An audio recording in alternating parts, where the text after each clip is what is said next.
If going somewhere were strictly forbidden, and those who went never returned, did your curiosity ever outweigh your fear? There are places on this planet you cannot visit. Not hard to reach, not expensive. Forbidden.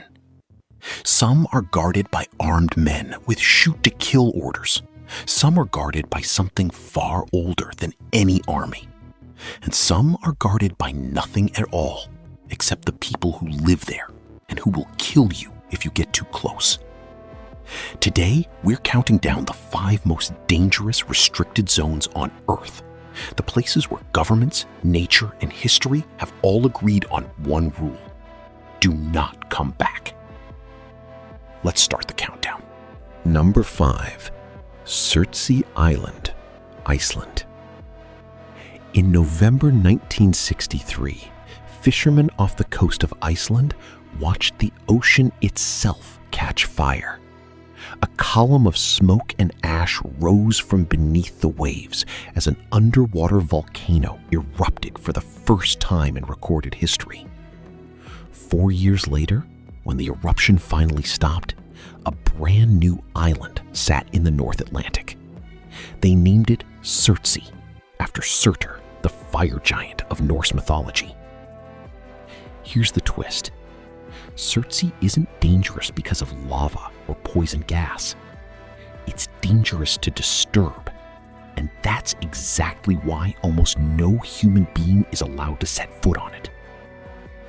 Scientists realized they had something that had never existed before, a completely sterile island, born with zero life on it. So they made a decision. No tourists, no settlers, not even casual scientists. Only a small handful of approved researchers wearing sterilized gear and following strict decontamination protocols are permitted to land, and only to observe, never to interfere. Why?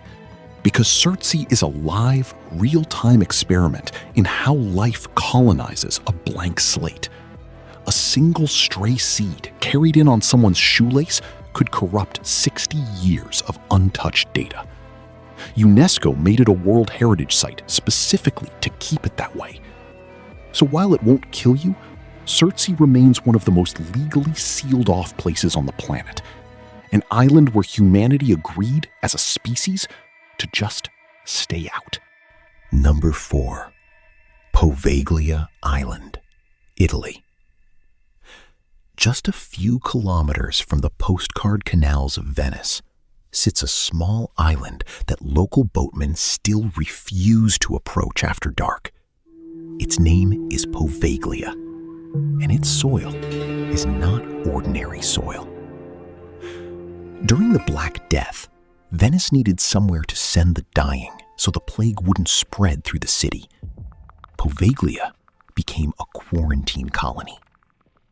Historians estimate that over the centuries, roughly 160,000 plague victims were brought here. Many of them burned on mass pyres while still alive, according to local accounts, to stop the infection from spreading further. Centuries later, the island took on a second, darker chapter. In the early 1900s, Italy built a mental hospital on Poveglia. Patients who were sent there rarely left. Local legend holds that one doctor at the asylum performed brutal, unauthorized experiments on patients before eventually taking his own life on the property. Though how much of that story is verified history and how much is folklore has been debated for decades. The hospital closed in 1968, and the Italian government has kept the island almost entirely off limits ever since. It's not patrolled by soldiers. It's simply abandoned, unmaintained, and legally restricted, with access granted only rarely and under special permission. Fishermen in the area have long said their nets pull up human bones from the shallow water around it. Today, Poveglia is often called the single most haunted place on Earth. Whether or not you believe that, one thing is certain. Almost nobody has been allowed back in. And almost nobody wants to be the first. Number 3. 40 kilometers off the coast of Sao Paulo, there's an island so lush and green it looks like paradise from a boat. Do not get closer. This is Ilha da Queimada Grande, better known simply as Snake Island, and it is home to one of the highest concentrations of venomous snakes found anywhere on the planet. The species that lives here exists nowhere else on Earth, the golden lancehead pit viper. This snake evolved in total isolation after rising sea levels cut the island off from the mainland roughly 11,000 years ago. With no ground predators and a diet of migratory birds, its venom evolved to be almost absurdly fast-acting, strong enough to liquefy human tissue around a bite, with no anti-venom manufactured specifically for it anywhere in the world.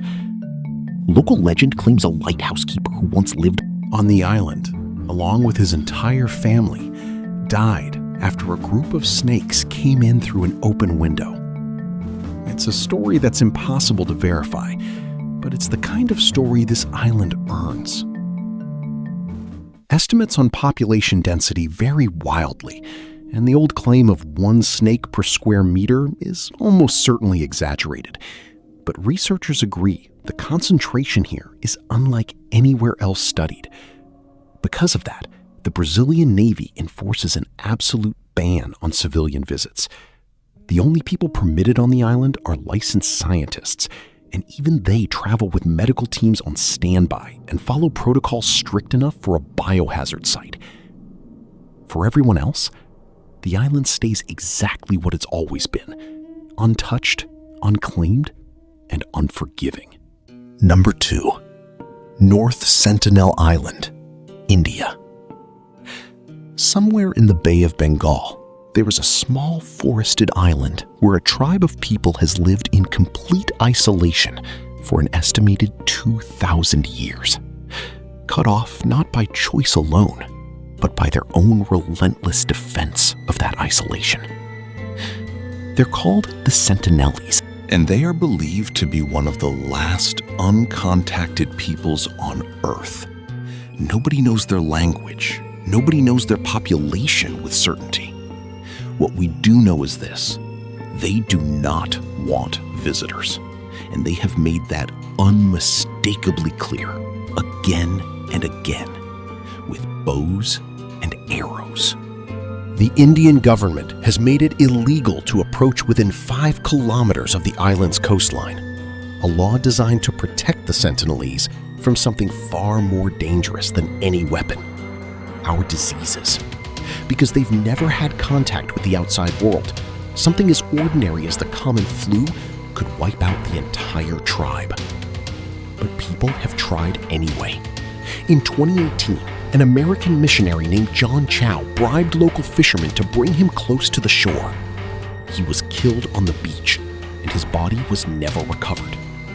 And it didn't stop there. In 2026, another traveler managed to actually land on the island using an inflatable boat. He never made contact with the tribe, was spotted by a fisherman on his way back, and was arrested by Indian police days later. North Sentinel Island isn't guarded by soldiers or fences. It's guarded by one of the most self-sufficient, isolated, and fiercely protective communities left on the planet, and by a government that has decided the right thing to do is simply let them be. Number 1. Area 51. And here it is. Number 1. The forbidden zone everyone already knows the name of, but almost nobody actually knows what's really inside. Area 51, buried in the Nevada desert. Officially, it barely exists. Unofficially, it's the most secretive military base on the planet. Cross the line here, and you're not getting a warning. The signs say it plainly: deadly force authorized. Hidden motion sensors track every step. Armed patrols circle the perimeter around the clock. There's even a no-fly zone in the sky above it. Civilian aircraft banned outright. And it's only getting tighter. In March 2026, the US government shut down the very last public spot where you could even glimpse the base from a distance. A brutal multi-hour hike just to see it from 26 miles away. Gone. Closed. For public safety, they said. So what's actually happening behind that fence? Stealth aircraft? Experimental drones? Technology decades ahead of anything the public has seen? Or something else entirely? Nobody outside knows for certain. And that's exactly the point. Because the most dangerous forbidden zone on Earth isn't the one guarded by snakes or tribes or radiation. It's the one guarded by silence.